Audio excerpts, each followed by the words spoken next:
home. So I got a little message here today. Hi, Sarah. Nice to meet you. Now, those of you who haven't had a chance to go back and look at that deficit clock back there, you really need to do it. We accumulate national debt here in this country. And how many of you remember the name Margaret Thatcher? Margaret Thatcher, of course, the great Prime Minister of Great Britain, said that the problem with socialism is eventually you run out of other people's money. And we folks are in the process of running out of other people's money.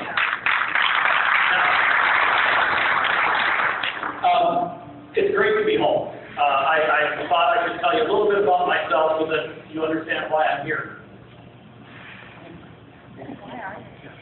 It is good to be home. I'm a graduate of East Grand Forks Senior High back in 1980, and I went to the University of North Dakota, and then down to the University of Minnesota to go to law school in 1984. Now, I got to tell you, this is a great place to be. You haven't been hit by the housing bust as badly as other places because of your fiscal sanity, because of not underwriting a lot of the mortgages that have been underwritten in other states. And I've got to tell you a true story, as opposed to the other stories I'm going to tell you, which are all lies.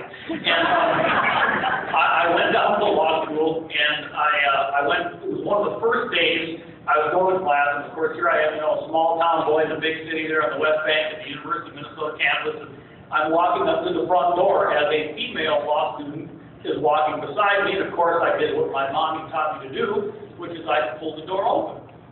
And she looked at me and said, "What's wrong? Don't you think I can open a door because I'm a woman?" Two things occurred to me. One, Dorothy just left Kansas. And number two, I've got to get back and marry my girlfriend if these are my odds.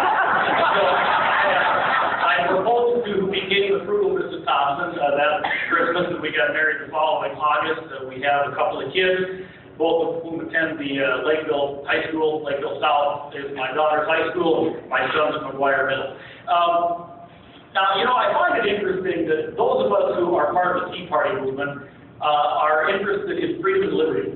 And isn't it incredible how freedom and liberty, which of course are the principles upon which this country was built, are now in disrepute? Isn't it amazing how those who believe in freedom from government oppression, freedom from liberty, and the opportunity to pursue your dreams, and yes, the opportunity to fail, somehow are values that are anathema to the American dream, when in fact those are the values and the essence of the American dream.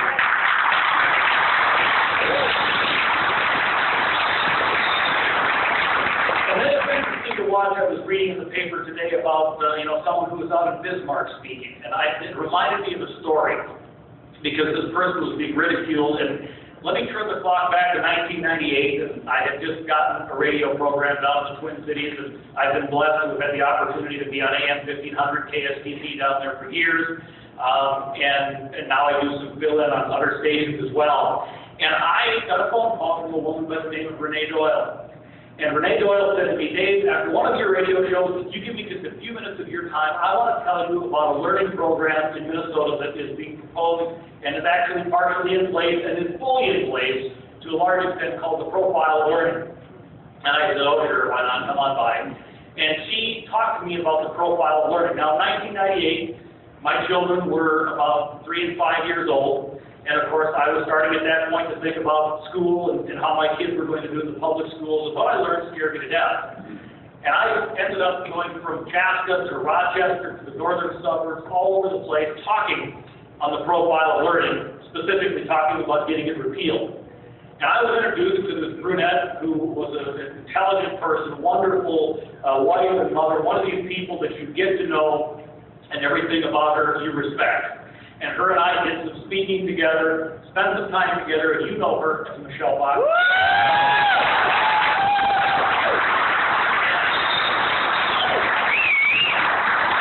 The idea that she is portrayed as some kind of, animal, someone who advocates for things that are dangerous to this country. Well, I know her personally. I knew her before she was a Minnesota State Senator. I knew her before she went off to Washington. Folks, she is the kind of person that has built this country. Yep.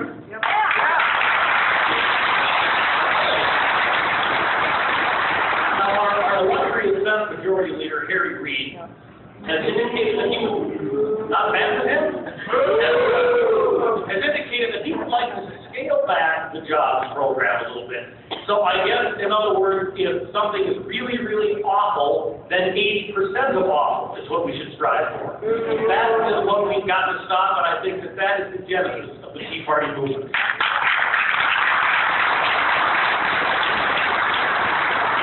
I think there is a sense that too many times, and by the way, I don't know if my bosses would like this, I am a paid consultant by the Minnesota Republican Party. I help train candidates and speak for them. But the fact of the matter is, I think the reason that this movement is growing, the reason that people all over the country are becoming disturbed, is the idea that it doesn't feel real comforting when you tell me that the other guy is going to drive me off the cliff at 80 miles an hour and you're only going to drive me off the cliff at 60 miles an hour.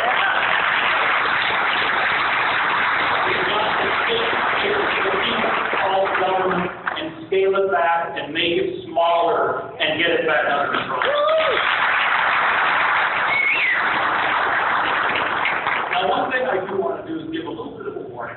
A little bit of a warning to this group and to everybody around the country who is getting into the movement favoring fiscal conservatism and our traditional values.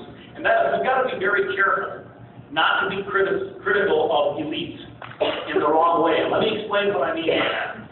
Folks, this country is built on the notion that we should go out there and be all that we can be and accomplish and do everything that we can do. Some of us choose to be family farmers and lead the nation. A lot of people around here choose to do that. Some of us choose to go to law school. Some of us choose to become physicians. Some of us choose to become entrepreneurs and manufacture. Some of us choose to be nurses or doctors or teachers. And the thing about this country, folks, that is great, is the lawyers and the doctors and the farmers and the nurses and the teachers and the manufacturers look at each other as free citizens that are all pursuing what America was set up to provide. So let's be very careful to make clear that we do not condemn elite education. We do not condemn achieving the great things that can be achieved in this country. We do not condemn elites, we condemn elitism. And that, folks, is what progressivism is built on. It's built on the notion that I know better and you don't, and I need to set the table for you or you can't do it on your own. And folks, that is anathema to everything that we believe at the beginning of this country. And it is anathema to everything that has built this country.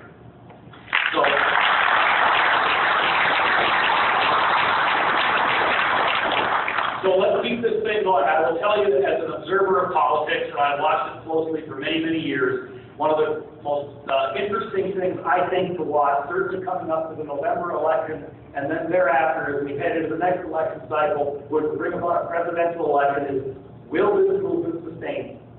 Because I have a worry, folks. There tends to be a phenomenon of we scratch the itch when it's bothering us. And then the moment we stop thinking about it, we go about living our daily lives, and we forget about what's going on in Washington, we turn the television off, and we stop reading the newspapers, and it's not in our face, we forget about it. Folks, the price of freedom is eternal vigilance. Let's do it.